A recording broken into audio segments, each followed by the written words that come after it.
I've lived on a rural property for quite a few years now. I inherited it from my grandfather, who used to say that good land is land that animals respect and the government forgets. There was barbed wire separating my land from the rest of the world, and especially from the urban neighborhood that decided to spring up next to my pasture. It was an old fence, yes, rusty in places, with history in every fold, but it still played its part, keeping my bull, Thor, on this side and the rest of the universe safe on the other. But then Madam decided to make a nuisance of herself. She moved into a newly built condominium next to my plot. White houses, scissor-trimmed lawns, Instagrammable balconies, and an artificial peace that smelled of lavender diffuser. I already found it strange on the first day, when she turned up with a clipboard in her hand, walking around as if she were on a five-star hotel inspection. She didn't even introduce herself. She just pointed at my wire and said, "This is not suitable for community viewing." The community, in this case, was a bunch of people afraid of ants and traumatized by mud. She spoke as if my fence were a nuclear threat in the middle of a Disney children's village. There are children in the neighborhood. That's dangerous. I almost replied that her husband driving that SUV like a tank on parade was dangerous, but I kept quiet. She suggested I replace the fence with a friendlier divider. I laughed. Laughing was my mistake.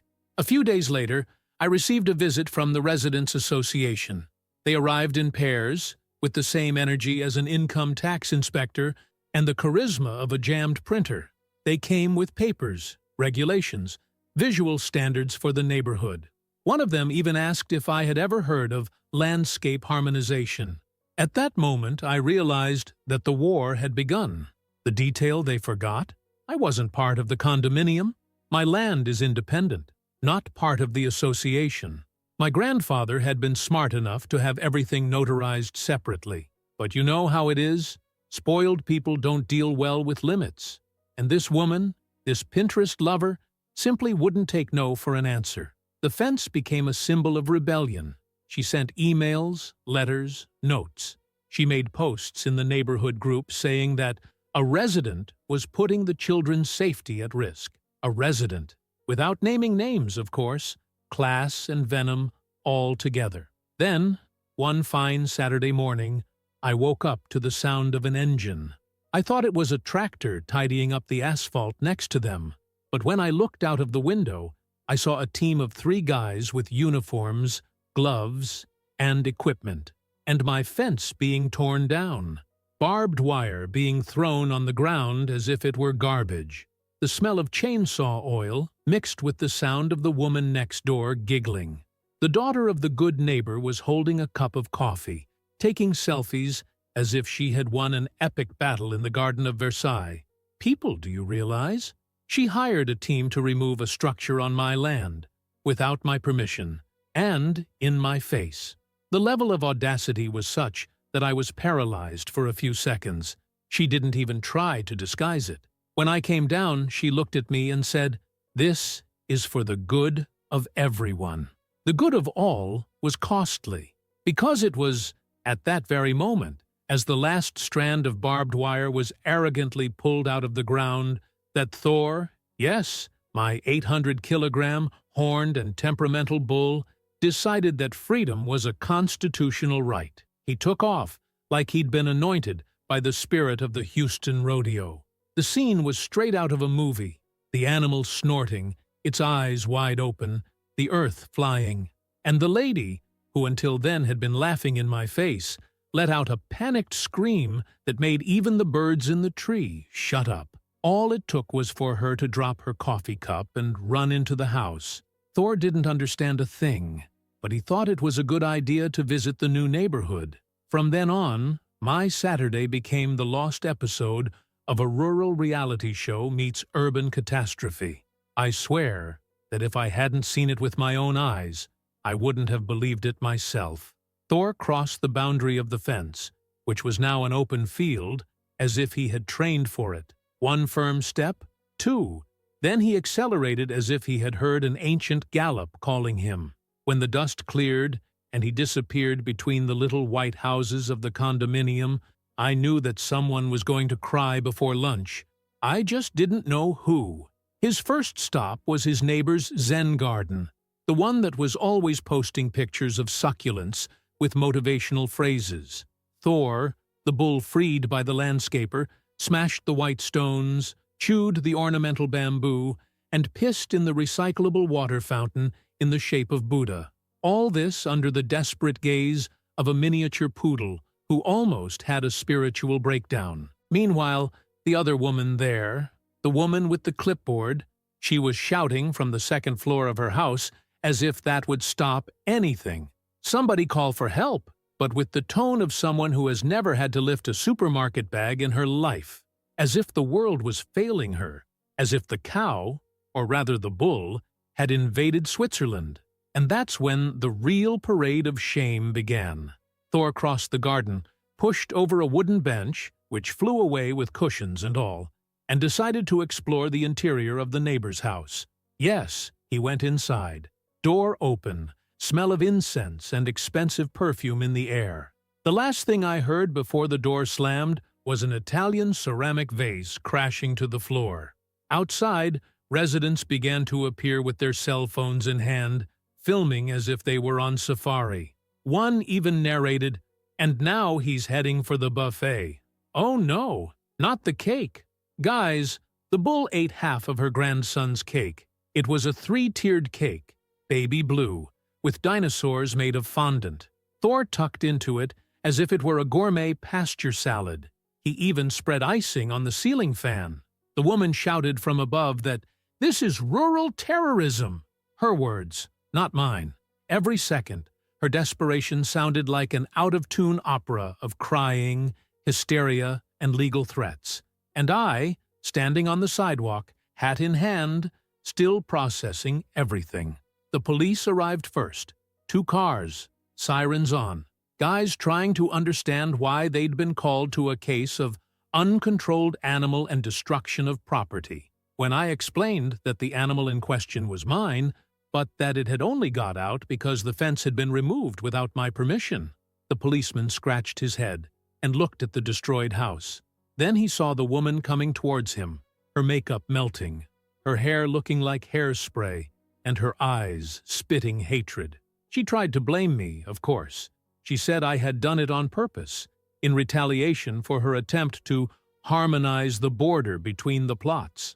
Harmony, according to her, meant tearing down my fence without any warning and turning my bull into a war refugee. The policeman asked for calm, wrote everything down, and looked at me with that, "Is this really serious?" look. I just put my hands up and said, "I told you so."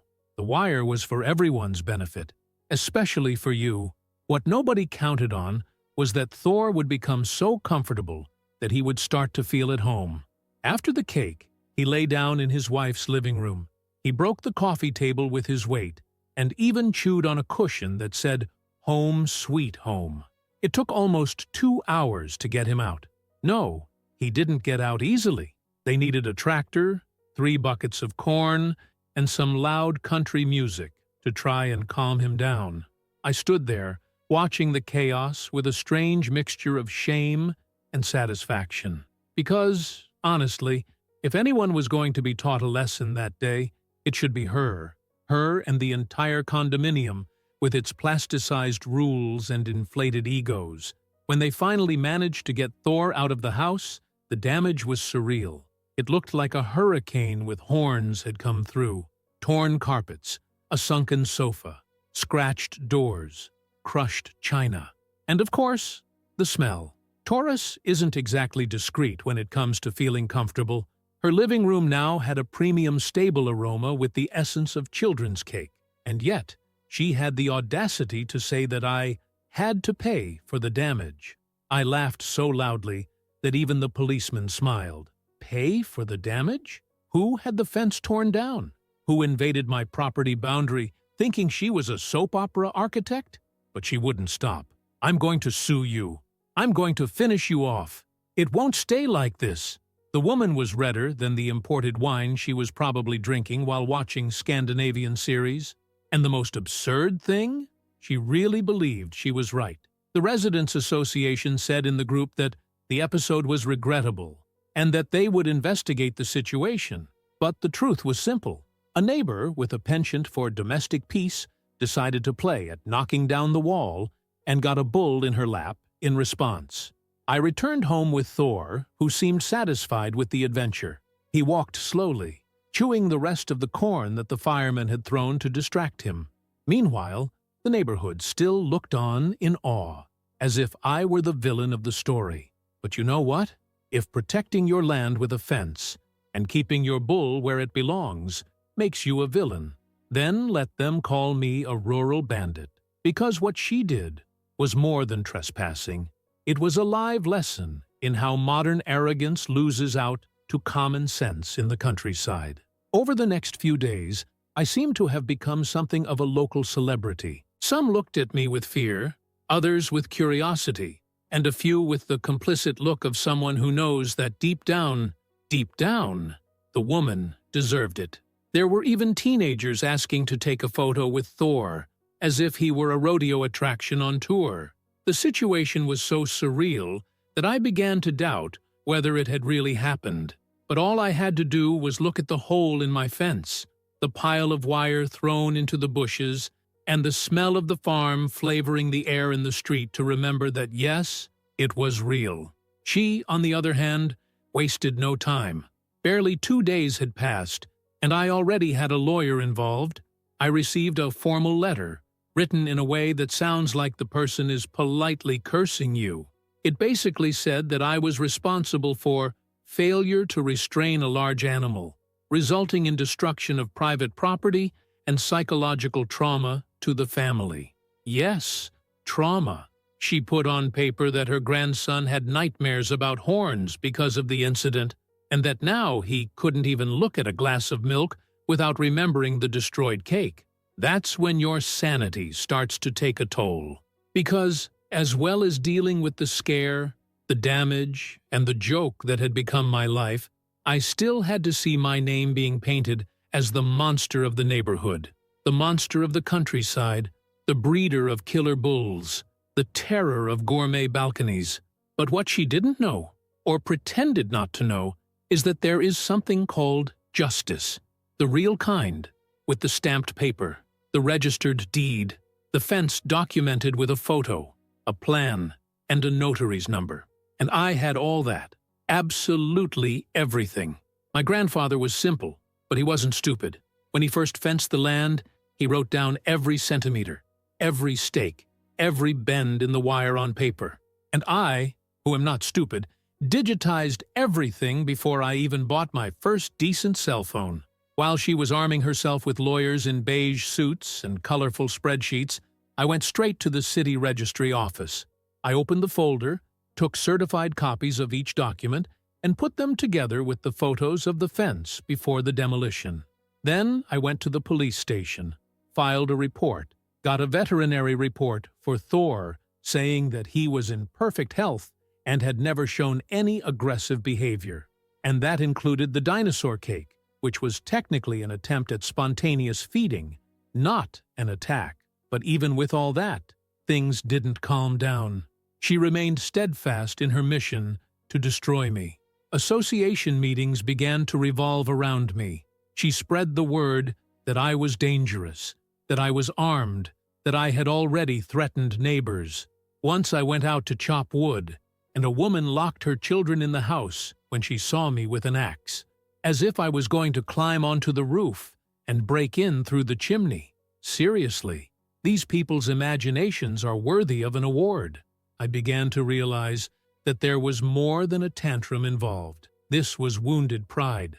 The woman had constructed a narrative in which she was the savior of order, the maintainer of the suburban aesthetic, and suddenly the bull entered the stage and destroyed everything.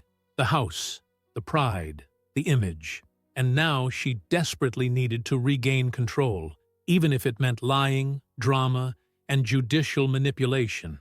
But it wasn't just her. The whole condominium began to move like a swarm. They came up with an official proposal to fence my plot themselves, this time with a tall white wooden structure full of hanging flower boxes, something that would fit in more with the spirit of the neighborhood. They disguised it as kindness, but the tone was clear. Either I accepted the ornament, or I'd go back to being a pariah with a bull. I obviously refused. And then came the flyers. Yes, flyers. A bunch of them scattered in the mailboxes with the headline in bold, "Do you feel safe with a loose bull next to your house?" And below, a crude montage of Thor with red eyes like a cartoon villain, and my face glued to the body of a generic action movie bad guy. The audacity was so absurd that I actually laughed. Even my dog looked at it and shook his head. And even with all this tomfoolery, what annoyed me most was the tone. This thing about thinking they're superior just because they have the same green grass, pastel-colored houses, and meetings with glasses, as if they were the masters of truth, aesthetics, and morality, as if my fence was a threat to civilization, and my bull an inconvenient reminder that life doesn't fit on a Pinterest pamphlet. The last straw was when an article appeared in the local newspaper, a whole page full of pretty words and disguised insinuations. Incident involving animal reveals lack of security between rural and residential areas. The journalist, or should I say, luxury gossip columnist, never spoke to me. She only heard her side. And there she was, all dressed up, posing next to her grandson's new cake, looking like she'd just come out of a hurricane but survived heroically. But I'm stubborn too, and unlike her, I have the time and patience to prove what's right. I swear I tried to stay calm. I really do. But there comes a time when you get tired of being the target of the theater of bored people with money to spare and a sense of justice bought on Pinterest. The woman wouldn't stop. She seemed to breathe resentment and drink hatred with vegetable milk every morning. And the town, with its bad soap opera airs, fed on the gossip as if it were a soap opera. Rumors began to spread that I was raising animals illegally, that Thor was just the tip of the iceberg, that behind the barn I had a private zoo with ostriches, snakes, and even a lemur that, according to them, screamed at night. A lemur. This became true for half a dozen people who had never set foot outside the living room carpet. The woman made a formal complaint to the city's environment department. She said she heard sounds of animal suffering coming from my land. A team was sent. 2 inspectors arrived with clipboards and the look of someone who would rather be at home watching a sitcom. They saw the barn, they saw Thor, they saw the field. One of them even asked to take a picture with the bull because his daughter was a rodeo fan. They apologized to me, said they had to check it out, and left without finding a lemur. But she wouldn't stop. Every victory for me was a personal defeat for her. Then came the bombshell, a civil lawsuit for damages, alleging material and moral damage, and even loss of a sense of home security. The woman wanted me to pay for a new gate, a complete renovation of the living room, psychological treatment for her grandson, and an additional amount for aesthetic stress. Aesthetic stress.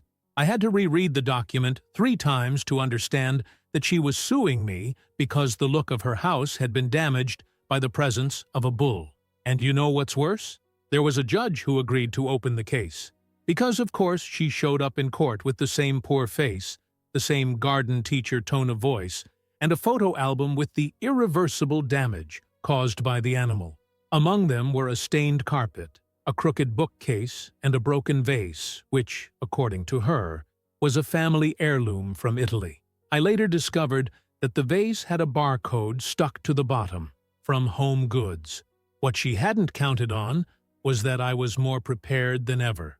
My lawyer, who was my elderly neighbor's cousin and worked more out of anger than money, arrived at the hearing with a suitcase full of papers, a plan of the land, photos of the original fence, videos of the woman ordering everything to be torn down, even a recording of Thor ruminating peacefully inside the fence days before the chaos.